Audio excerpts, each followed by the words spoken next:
What's going on? How are you today? Oh, lovely. I'm Oscar Henson. I'm a game warden in Leon County. Randy Harper and I are the only two game wardens in Leon County. At times, that's enough, but during hunting season, that's not near enough. There's lots of ground to cover. It's a big county, and a lot of people here hunting. Today, Randy and I are on our way to visit with a landowner who found a buck floating in his pond. He said it was obviously it had been there a little while before they found it. You know, it was already decomposing. They're starting to notice a lot of activity, a lot of suspicious vehicles on that road. So we're gonna go out and see what information we can get from them.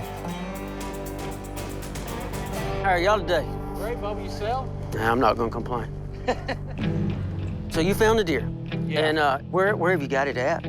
Dude, it was dragged off, literally, Oscar, if you go down here, all the way to the backfield. Okay. We can go drive down there and take a look. Yeah. You always try to take your deer calls seriously because you never know where it may lead you to. Deer don't just fall over dead all the time, especially in our area, rural community, where a lot of these calls come and they're nowhere near a road, so you can't blame it on a car hitting it. This is the part that was left. Okay. Huh. He's still soft a little bit. That's what I was telling you, it all been heating off all the time, besides the brow. Would have been a nice deer one day. It would've. The fact that it's been 4 or 5 months since this deer was found, a lot of my evidence is destroyed. We've actually found the animal laying in the middle of the pond. We tied a rope around its horns, drug it onto the shore because the cows drink out of that pond. We didn't want anybody to get sick. Yeah, basically a wound right in his chest. Did you email me those pictures or text them to me? Let me share these with you. Anytime that you have somebody shooting deer out of season, it has the potential to become very problematic. You could have hunt without landowner consent, hunting from a vehicle, shooting from the road, all the way down to trespassing onto somebody else's property. Have y'all seen anything out of the ordinary? You know, different vehicles that don't belong in the area? Bruce actually saw some guys that just early in the morning, just rifles going off, and Bruce said, you know, by the time he tried to call anybody, they were already gone. Gone. Uncle, you saw the truck. What was it? Chevrolet? Stinny cab, single cab? Bunch of kids in the back of the truck. Riding around in the back. Our maintenance is they're out there shooting deer and they're not really paying attention and they'll wind up shooting somebody. Yeah, sure. You know. It sounds like it's all taking place from the road. So when you got somebody on the road shooting a gun onto another piece of property, they don't know who's actually out there on that property at that time. It could be kids playing. It could be anything from deer to hogs to coons that could be out shooting. We'll keep you informed on this deal here as it rolls on. If we're able to start tying some people in, we'll let you know. Yes, sir. I wish we could have got on that deer sooner. I wish he'd gave us a call sooner when it happened. This particular area, there's been several houses that have been burglarized. We have a good relationship with our local sheriff's department, so I'm going to be telling them about what we found today, just in case things may actually be linked together.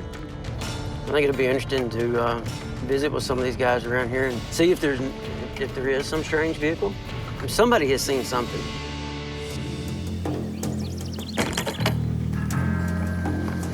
I'll hold if you want to get them both out.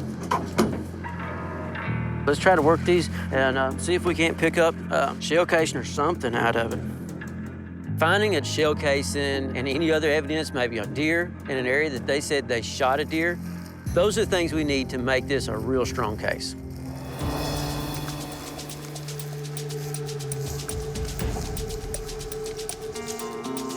From the best of his memory, this is going to be our area, our hot area right here. These types of cases are a tough case to work. You're ultimately working a crime scene, a murder scene, but it hasn't been controlled. The weather changed, it's rained, it's frosted, you got the buzzards, the coons, the coyotes. All nature is working against you solving this particular case. Walk that one more time. And here we go. We've got some stuff here. There's a leg bone there. That one's still got the hoof on it. Here's some jaw bones and a fairly young deer. I would guess by how much they've been worn, more than likely this is a 2.5-year-old deer. Which is a shame. This deer really hadn't had an opportunity to meet its potential yet.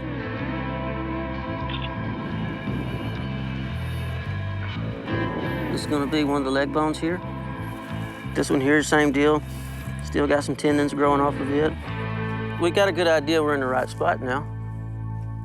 I've got that behind. Look right here. So we had 2 pieces of jawbones there. So at this point, I would say that I've definitely got 2 deer. Now that we've found a lot of bones, it makes me believe what Daniel told me a lot more.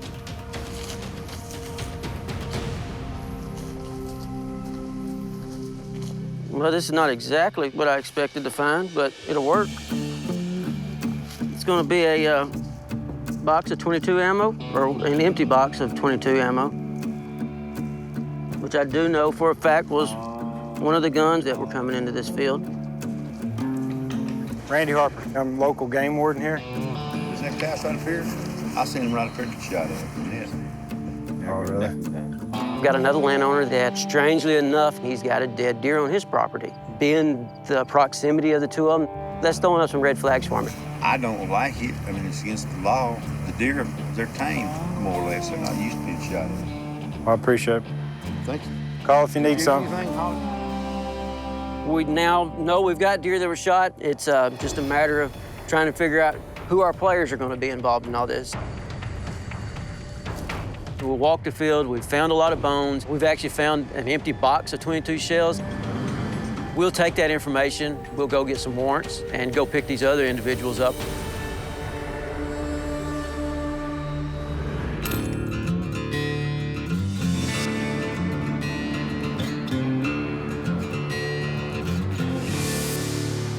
I see him sitting there. He's at the back door. Yeah, he's ready. I think he's ready too. Yeah. Call one of the kids down and feed him. Yeah.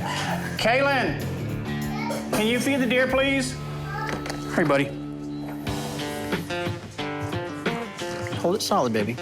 There you go. Now let him get a good latch onto it. There you go. This is a young buck fawn. When we got him, he was barely a week old. Another warden had found him. We think that the mother had been killed and tried to contact some rehabilitators, and we don't have anybody that can keep it long term. So with the kids' help, we've been nursing it back to health. You hear the little cry? Mm-hmm. Sometimes when we get them like this, they don't survive. This one's been doing very well and putting weight on, so it's been a good deal for him. We protect the resource when they're adults, and we need to follow through and protect it when they're also youthful. All right, baby, start bringing him back now. He'll follow you. All my kids understand that this is a wild creature. It goes back to the wild, and we're doing everything we can to help it along.